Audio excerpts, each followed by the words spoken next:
চ্যানেলে সবাইকে স্বাগতম। আশা করি সবাই ভালো আছেন। আজকের যে ভিডিওটা নিয়েছি সেটা হচ্ছে গিয়ে বশীকরণের মারাত্মক তাবিজ।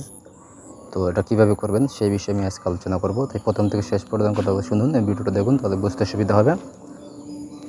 তাছাড়া ওইরকম কাজ যদি আমাদের সাহায্য করাতে চান তাহলে যোগাযোগ করবেন সাইটে দেওয়া নাম্বারে। নাম্বারটা হচ্ছে 017099143887। ইমো হোয়াটসঅ্যাপ বা সরাসরি কল করবেন। তো তাবিজটা আপনি তৈরি করে মোট 3টা তাবিজ তৈরি করবেন। তাবিজ তৈরি করবেন হচ্ছে গিয়া মঙ্গলবার অথবা বৃহস্পতিবার, এই দুদিন ভিতরে যে কোনো একদিন আসরের পরে আপনি লিখবেন জাফরান, মেশক, দুধের রস, গুরু চানা একসাথে মিশাবেন, কালি তৈরি করে ওই কালি দিয়ে বুঝ পাতায় অথবা ওই ব্যক্তির কাপড়ের উপরে লিখবেন। লিখে আপনি করবেন কি, একটা তাবিজ হচ্ছে গিয়ে জোয়ার পানিতে বেশি দিতে হবে। নতুন জোয়ার যেখানে আসে পানি আসে সেই জোয়ারে আপনি একটা তাবিজ বেশি দিবেন। তাবিজের ঠিক নিচে এই সাইডে লিখবেন হচ্ছে গিয়া প্রথমে ছেলের নাম, তারপর মেয়ের নাম লিখবেন। ঠিক আছে, লিখে আপনি এই কাজটি করবেন।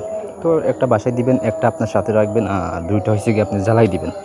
মাগরিবের পরপর ওই ব্যক্তির বাড়ির দিকে মুখ করে বসে জ্বালাই দিবেন। এটা ছেলে আমি উভয় কাজটি করতে পারবে, এবং যার জন্য করবেন তার নামটা সঠিকভাবে লিখবেন, তাহলে অবশ্যই কাজে ফলাফল পাইবেন। তো এই যে নিয়মটা বলে দিচ্ছি, নিয়ম অনুযায়ী কাজ করলে অবশ্যই কাজে ফলাফল পাইবেন। আর এখানে সুন্দর করে নকশাটা দেওয়া আছে, সেই নকশার দিকেও লিখতে পারেন। যদি আপনি চৌকের ভিতরে আপনি আর্ট করতে পারেন সেখানে লিখতে পারেন। ঠিক আছে, তো এই হলো গিয়ে আজকের তাবিজ। যেভাবে নিয়ম বলছে সেই নিয়ম অনুযায়ী কাজ করবেন, কাজে ফলাফল অবশ্যই পাইবেন। তাছাড়া যদি কোনো কিছু বুঝতে অসুবিধা আমার জানাবেন, আমি বুঝাই দেওয়ার চেষ্টা করবো, বুঝাই দেবো। তাছাড়া চ্যানেলটা সাবস্ক্রাইব করবেন, ভিডিওটা লাইক দিবেন। ঠিক আছে, তো ধন্যবাদ সবাইকে।